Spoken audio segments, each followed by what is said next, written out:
Mulai dari garis tembakan 4 angka, tim NBA yang bertambah, hingga bola basket dari pasir. Dunia berubah, beradaptasi, dan yang tertinggal dan tak bisa beradaptasi akan sirna. Hal ini jugalah yang coba dilakukan oleh liga tercinta kita, yaitu NBA. Perubahan ini tentu mereka lakukan selain karena uang, tapi juga karena kita, para fans NBA, agar kita bisa melihat pertandingan basket NBA dengan lebih menarik setiap gamenya. Tapi perubahan tersebut sepertinya akan terjadi dengan sangat drastis pada musim 2023-2024 ke depan ini. Dan apa aja sih perubahannya? Sebelum lanjut, jangan lupa like dan subscribe ya. Simak ulasan berikut ini.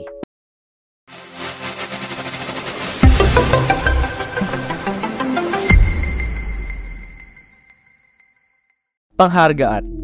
Sejak musim-musim kemarin, NBA sudah mengadakan serta menambahkan penghargaan mereka.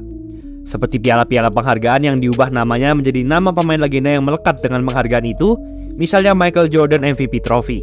Lalu menambahkan juga penghargaan-penghargaan baru seperti Teammate of the Year, Sportsmanship Award. Tapi perubahan itu belum signifikan. Kalau kalian gue tanya siapa yang menang gelar Teammate of the Year tahun ini, banyak dari kalian pasti juga nggak tahu. Termasuk gue sendiri harus lihat Google dulu. Hingga musim depan, terjadilah perubahannya sangat signifikan. Dan menurut gue bagus banget. Tiap musim ada penghargaan All NBA Teams, di mana NBA akan memilih 15 pemain terbaik NBA yang akan masuk All NBA First Team, Second, dan Third Team. Penghargaan ini sangat-sangat penting, karena penghargaan ini menjadi syarat mutlak apakah seorang pemain bisa diberi kontrak mega besar atau tidak. Masalahnya, pembagian tim ini selalu didasarkan pada posisi pemain. Jadi misal dalam All NBA First Team, harus ada 2 guard, 2 forward, dan 1 center. Harus seperti ini. Padahal kalian tahu, sekarang posisi di olahraga basket sudah mulai tidak penting. Misalnya Nikola Jokic secara formal tercatat sebagai center, tapi gaya mainnya seperti point guard yang bisa menembak 3 angka dan mengumpan. Hal ini tentu sangat merugikan. Contoh kasusnya pada 2016, yaitu DeAndre Jordan yang tidak pernah All-Star dan cuma mencatatkan 12,7 poin per game bisa masuk ke All NBA First Team. Lihat saja ia disandingkan dengan pemain-pemain legenda seperti itu. Hal itu dikarenakan pada 2016 tidak ada center yang hebat. Tapi mau tidak mau penghargaan ini harus memilih 1 center. Jadi masuklah DeAndre Jordan. Tapi sejak musim depan, NBA pun mengubah sistem ini, di mana pemilihan All NBA Team didasarkan pada voting terbanyak dan tidak ada posisi-posisian lagi. Jadi sangat-sangat adil. 5 pemain yang dapat voting terbanyak, merekalah yang masuk First Team, dan seterusnya. Tidak ada bintang yang sengaja istirahat. NBA memperbolehkan adanya load management selama musim reguler berjalan. Load management artinya sebuah tim sengaja mengistirahatkan pemainnya agar tidak terkena cedera saat musim reguler. Biasanya digunakan pada pemain-pemain bintang agar saat playoff mereka bisa sehat. Hal ini biasa dilakukan ke Kawhi Leonard, bintang Clippers yang sering diistirahatkan. Tapi hal ini tentu membuat fans kecewa, karena udah beli tiket mahal-mahal, ternyata pemain bintangnya nggak dimainin. Terus mau nonton siapa?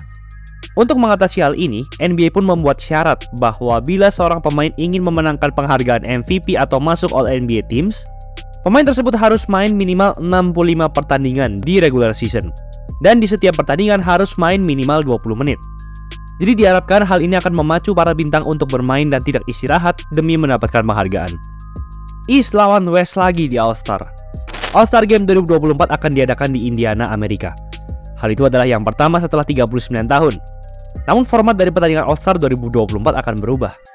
Menurut jurnalis NBA Shams Charania pada Mei 2023 kemarin, pembagian pemain dan tim All-Star akan kembali ke format wilayah timur melawan barat atau East versus West lagi. Untuk bagaimana pemilihan tim dan kaptennya nanti masih belum diketahui dan akan dipertimbangkan NBA.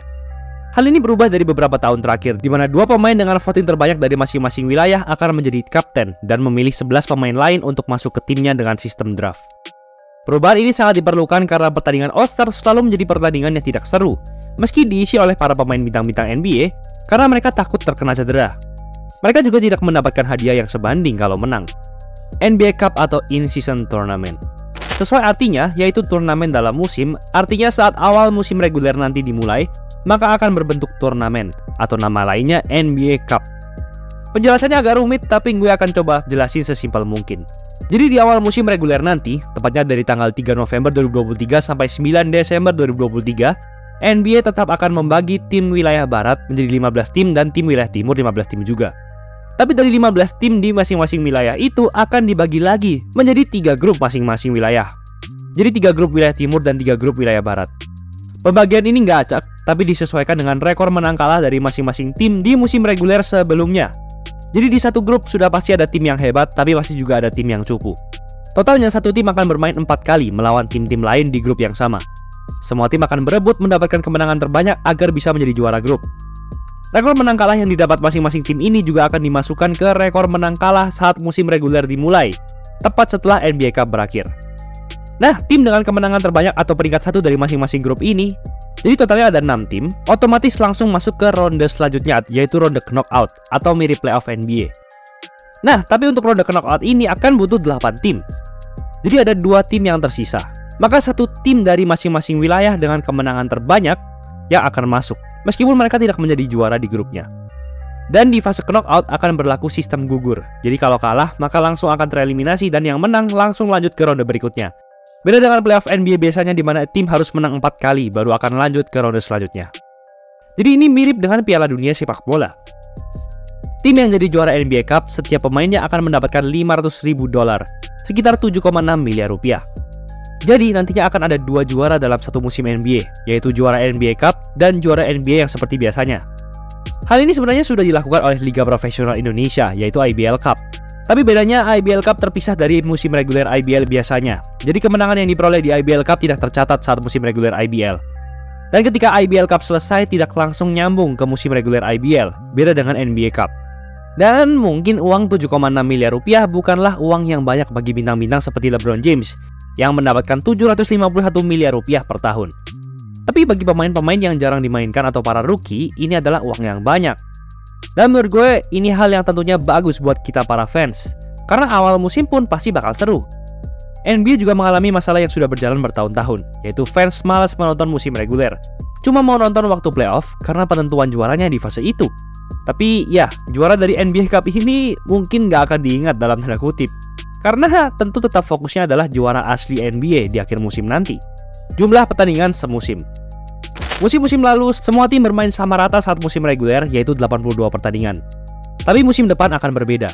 Di musim reguler depan, jumlah pertandingan setiap tim terdiri atas 4 hal, yaitu fase grup NBA Cup, ditambah fase knockout NBA Cup bila lolos, ditambah lagi musim reguler seperti biasanya, dan tambahan. Masih nyambung dengan NBA Cup tadi, saat seluruh jadwal pertandingan masing-masing tim sudah dirilis nanti, tim hanya dijadwalkan bermain 80 pertandingan saja awalnya. Namun ketika NBA Cup selesai, jumlah tersebut akan berubah. Untuk tim yang tidak lolos ke ronde knockout NBA Cup, maka akan ditambahkan 2 pertandingan ke jadwal mereka. Jadi totalnya 82 pertandingan. 82 pertandingan ini terdiri atas 4 pertandingan di fase grup NBA Cup, 76 di musim reguler, plus 2 tambahan tadi. Tapi untuk tim yang lolos knockout bisa berbeda-beda. Tim yang lolos namun kalah di ronde pertama knockout berarti main 80 pertandingan regular season plus 1 game di ronde knockout NBA Cup. Jadi totalnya 81 game. Yang kalah di semifinal NBA Cup artinya 80 plus 2. Sedangkan tim yang masuk final NBA Cup totalnya ada 80 game musim reguler plus 3 game di ronde knockout NBA Cup, totalnya 83. Jadi musim depan jumlah game yang dimainkan saat musim reguler bisa beda-beda tiap tim, antara 81 sampai 83 game. Tak ada lagi super team. Mulai musim 2023-2024 ini berlaku peraturan kontrak CBA baru antara pemain NBA dengan Liga NBA itu sendiri. Banyak perubahan yang terjadi, tapi menurut gue ada satu perubahan terbesar, yaitu tim akan sangat susah untuk membentuk super team di musim-musim ke depan. Hal ini dikarenakan adanya peraturan second apron. Batas total kontrak pemain atau salary cap sebuah tim dalam semusim adalah $134 juta atau sekitar 2 triliun rupiah. Kalau melebihi itu, tentu akan terkena denda dan diberi hukuman. Tapi untuk tim-tim yang kaya dan sering menang, denda tersebut bukanlah masalah kan? Nah, dengan adanya aturan second apron ini, tim yang melebihi salary cap sebesar $17,5 juta, jadi misal total kontrak semua pemainnya adalah $152 juta. Maka, selain akan didenda sangat besar, mereka juga mendapat hukuman lain yang sangat berat.